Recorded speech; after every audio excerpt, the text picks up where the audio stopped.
Video yang menampilkan seorang pria tengah memperagakan alat buka tutup masker secara otomatis menggunakan sensor suara viral di media sosial.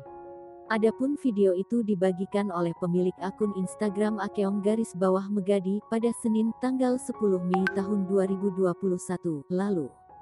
Saat dikonfirmasi, Megadi, 23, membenarkan bahwa ia membuat prototipe pembuka dan penutup masker otomatis melalui sensor suara. ia mengatakan ide pembuatan prototipe tersebut muncul sejak tahun lalu berkaitan dengan pandemi COVID-19. Saat itu, Megadi memiliki keinginan untuk menumbuhkan kedisiplinan orang-orang terdekatnya dalam hal menggunakan masker. Alasan lainnya, sebisa mungkin mengurangi kontak tangan dengan masker yang sedang digunakan.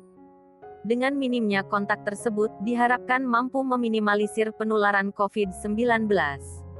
Lebih lanjut, Megadi menceritakan, pengerjaan pembuatan prototipe buka tutup masker secara otomatis tersebut tak lebih dari seminggu.